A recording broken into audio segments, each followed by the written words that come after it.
35 वर्षों तक राजद को अपना राजनीतिक जमीन गिरवी रख दिया है, उसको एक अलग अपना जमीन तैयार करना चाहते हैं। नेता प्रतिपक्ष तेजस्वी प्रसाद यादव को यह समझ में नहीं आता है कि उसने किस तरह का बिहार दिया था माननीय मुख्यमंत्री नीतीश कुमार जी को।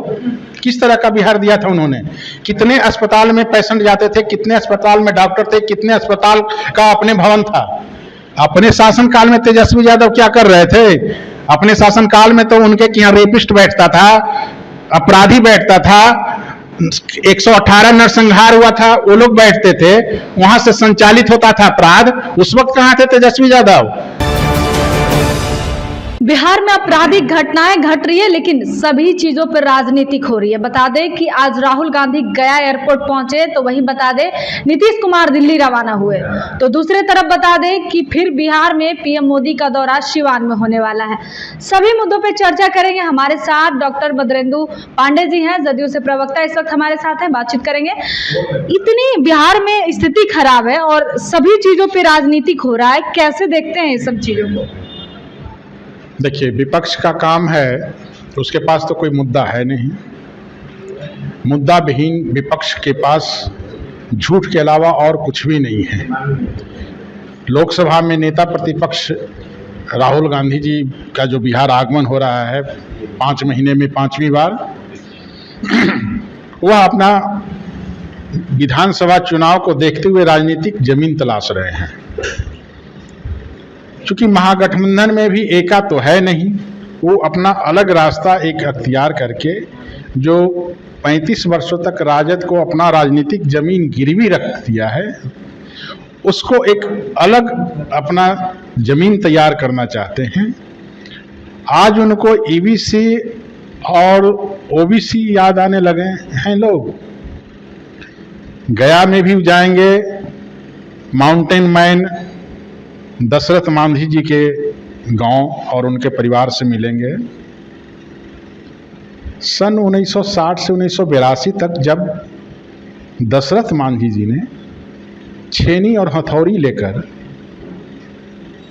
360 फुट लंबा, 25 फुट गहरा और 32 फुट चौड़ा जब उस पहाड़ के सीने को काटने का काम कर रहे थे लगातार 22 वर्षों तक, उस समय क्या दशरथ मांझी जी याद नहीं आए?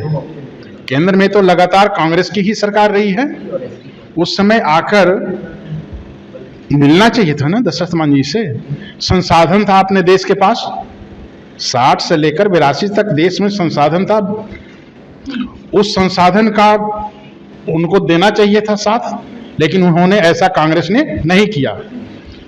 तो दशरथ मांझी जी ने तो कहा कि जब तक तोड़ेंगे नहीं, जब तक छोड़ेंगे नहीं, और उन्होंने कर दिखाया। उस महान विभूति को मैं सैल्यूट करता हूं, नमन करता हूं, और उनके साहस और उनके कार्यों से सरकार को भी लाभ हुआ है। गया से अत्री और वजीरगंज की दूरी 55 किलोमीटर थी, ये रास्ता बन जाने से मात्र 15 किलोमीटर हुआ दूरी। तो अब बताएं कि दशरथ मांझी जी ने कितना बड़ा त्याग किया, बलिदान दिया, और कड़ी मेहनत से उन्होंने एक अनुकरणीय काम करने का अवसर दिया। इस बात को एक्सेप्ट करें कि उन्होंने काम किया, तो भारत रत्न की मांग कब से चल रही है? आज तो राहुल गांधी मिलने भी गए, आपकी सरकार आई, आप तो एक बार भी मिलने नहीं गए, ना उनके बारे में एक बार भी सोचा, ना उनके परिवार को कभी पूछने गए। आपकी सरकार तो भी है ना। आपको पता होना चाहिए कि दशरथ मांझी जी के नाम से डाक टिकट किसने जारी किया? एनडीए सरकार ने। सन 2006 में माननीय मुख्यमंत्री नीतीश कुमार जी ने पद्मश्री के लिए अनुशंसा पत्र भी लिखा। फिर आप कैसे कह रही हैं तो कि क्यों नहीं मिला अभी तक? अब देखिए, मिलना नहीं मिलना हर चीज की प्रक्रिया होती है। पीछे जिन्होंने जो पीछे कार्य किया, जिनका पीछे नाम आया, उनको सबको मिल गया, उनको नहीं मिला। तो बिहार सरकार का काम है अनुशंसा करना, बाकी देना ये तो केंद्र सरकार की अधिकार क्षेत्र में आता है। बिहार में लॉ एंड ऑर्डर को लेकर पूरा चर्चा चल रहा, ध्वस्त हो चुका है। पीएमसीएच को लेकर कहा जा रहा है कि बनाने से अच्छा है कि उसको बर्बाद कर दिया जाए। बर्बाद तो ऑलरेडी है ही है। तेजस्वी यादव कह रहे हैं कि जिस तरीके से पीएमसीएच का जो हालत है, जो लोग भी वहाँ इलाज के लिए जाते हैं वापस लौट के नहीं आते, और वजह है नीतीश कुमार, स्वास्थ्य मंत्री मंगल पांडे, सभी को इस्तीफा दे देना चाहिए। नेता प्रतिपक्ष तेजस्वी प्रसाद यादव को यह समझ में नहीं आता है कि उसने किस तरह का बिहार दिया था माननीय मुख्यमंत्री नीतीश कुमार जी को।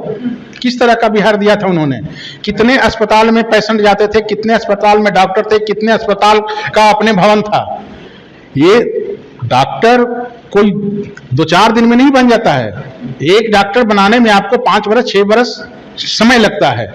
आपके पास बिहार में उस समय मेडिकल कॉलेज नहीं थे, डॉक्टर नहीं थे, डॉक्टर बहाल नहीं थे हॉस्पिटल में, उस पर उनका ध्यान नहीं जाता है। उनके कार्यकाल में पेशेंट जाता नहीं था दिखाने, डॉक्टर बैठता नहीं था, मुफ्त में दवा नहीं दी जाती थी। आज देख लीजिए बिहार की स्थिति, ग्रामीण क्षेत्र हो चाहे शहरी क्षेत्र हो, सब जगह माननीय मुख्यमंत्री नीतीश कुमार जी ने तमाम विधा के डॉक्टरों की बहाली की है, मुफ्त में दवा दी जाती है, नर्सेस बहाल हुए हैं, पैरामेडिकल स्टाफ बहाल हुआ है। बिहार की लेकिन पीएमसीएच में एक और कहानी निकल कर आती है कि वहाँ पे गुंडा राज करते हैं और दवाइयाँ जो है बाहर से ज्यादा आता है, सरकारी दवाइयों का उपचार वहाँ पे नहीं होता है। तो ये सबको कैसे ठीक किए करेंगे? मंगल पांडे मंगल है लेकिन वो ध्यान नहीं दे रहे स्वास्थ्य विभाग पे। ऐसा बात नहीं है, वहाँ दवा है, जो दवा है मिलता है। और जान लीजिए कि पटना विश्व का दूसरा सबसे बड़ा अस्पताल बनने जा रहा है। 5400 करोड़ का उस पर बजट पास हुआ है, 5000 के करीब बेड है, कुछ भवन का लोकार्पण भी हुआ, उद्घाटन भी हुआ है, कुछ अभी बनने के तैयार है। बन जाने दीजिए, उसके बाद देखिए कि पटना मेडिकल कॉलेज एवं अस्पताल किस स्तर का है। स्वास्थ्य विभाग ठीक होगा या नहीं होगा? ये स्वास्थ्य विभाग तो ठीक है ही, कौन कहता है कि ठीक नहीं है? आज पेशेंट जा रहा है कि नहीं जा रहा है, उसको इलाज। तो बेड नहीं मिलने की वजह से बच्ची की जान गई, इस बात को एक्सेप्ट करते हैं आप? देखिए, बेड मिलने के कारण अब अभी तो निर्माणाधीन है, पॉपुलेशन ज्यादा है, कार्य तो हो रहा है। अगर कहीं से लापरवाही हुई है तो स्वास्थ्य विभाग ने संज्ञान भी लेने का काम किया है और उक्त आधार पर संज्ञान लेने के उपरांत एसकेएमसीएच मुजफ्फरपुर और पीएमसीएच के वरीय चिकित्सा पदाधिकारी को निलंबित और पदमुक्त करने का भी काम किया है। रही बात जो संगीन अपराध हुआ है, उस अपराध पर सरकार ने भी कार्रवाई किया है। 3 घंटे में अपराधी को गिरफ्तार करके जेल भेजा गया। 10 दिन 15 दिन में चार्जशीट जाएगी और स्पीडी ट्रायल के तहत उसकी सजा मुकर्रर होगी। तो कैसे कह रहे हैं कि अपराध पर, अपराधी अगर घूमते रहता है अपराध करके तब ना उसको बोलते। तेजस्वी यादव ने कहा कि अगर अपराध को रोकना है तो बुलडोजर का इस्तेमाल कीजिए और उन्होंने कहा इनकाउंटर कीजिए, जेल भेजकर फिर 4 महीने में उनका रिहाई हो जाएगा, फिर आएंगे, फिर वो घटना को अंजाम देंगे। अपने शासनकाल में तेजस्वी यादव क्या कर रहे थे?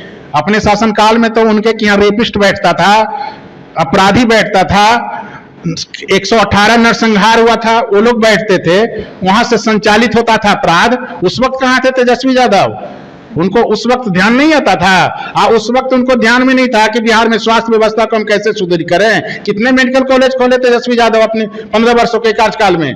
आज देखिए माननीय मुख्यमंत्री नीतीश कुमार जी ने हर जिले में मेडिकल कॉलेज खोलने का काम कर रहे हैं, खुला भी है।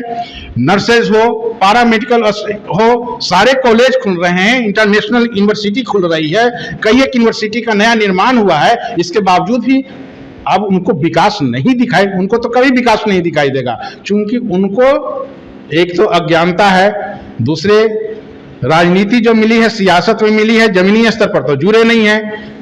तो उनको क्या पता है कि बिहार में विकास हुआ है क्या? अगर विकास नहीं हुआ था तो जाते हैं उनके पिताजी गंगा किनारे जो मेरीन ड्राइव पर 12 बजे रात में, कानून व्यवस्था अगर इतना ही खराब रहता तो नहीं जा पाते ना। पहले तो लोग शाम में 5 बजे के बाद नहीं निकलते थे, आज तो बाहर निकलिए 12 बजे, आपको बेटियां लड़कियां अकेले मिलती रहेंगी, आपको घूमते फिरते। कोई टोन कचने वाला नहीं था, पहले कोई महिला जाती थी, टोन काटने वाला मिलता था लोग। तो बहुत सुधार हुआ है। अब विपक्ष का काम है ओछी राजनीति करना, गंदी सियासत करना और झूठ बोलना। चलिए, विपक्ष का काम है ओछी राजनीति करने का, झूठ बोलने का। हालांकि आप देख रहे हैं बिहार में स्वास्थ्य विभाग को लेकर चर्चा खूब चल रही है कि बिहार का पीएमसीएच ध्वस्त हो चुका है कि एक लड़की का जान नहीं बचा पाया। लेकिन वही सत्ता विपक्ष दोनों इन सब चीजों पे राजनीति कड़ी कर रही है। हालांकि आपको बता दें कि एक लड़की का जान जाना, लेकिन पूरे बिहार इसमें सहम गया। लेकिन बिहार के जो राजनीतिक दल के नेता हैं उनका राजनीतिक नहीं रुका। हालांकि आप देख रहे हैं कि आज गया राहुल गांधी पहुंचे हैं और वहीं बता दें कि दिल्ली रवाना नीतीश कुमार हुए हैं। खास विशेष चर्चा करने के लिए, लेकिन वही मंगल पांडे को लेकर इस्तीफे की मांग चल रही है। अब आपको क्या लगता है बिहार की राजनीति किस तरह से हो रही है और बिहार में लॉ एंड ऑर्डर को लेकर क्या सोचते हैं आप? कमेंट में जरूर दें। बहुत बहुत सूर्या हॉस्टल एक बार अपने बच्चे को जरूर भेजें। सीमांचल का सर्वश्रेष्ठ हॉस्टल, 4ठी कक्षा से 10वीं तक, कोचिंग एवं ट्यूशन निःशुल्क, बेहतरीन और हर सुविधा से लबरेज। हमारा पता है दलन कटिहार। संपर्क करें 7903 464641 पर। हमारा वीडियो अगर आपको अच्छा लगा हो तो आप हमारे वीडियो को लाइक करें, शेयर करें और हमारे चैनल को सब्सक्राइब जरूर करें।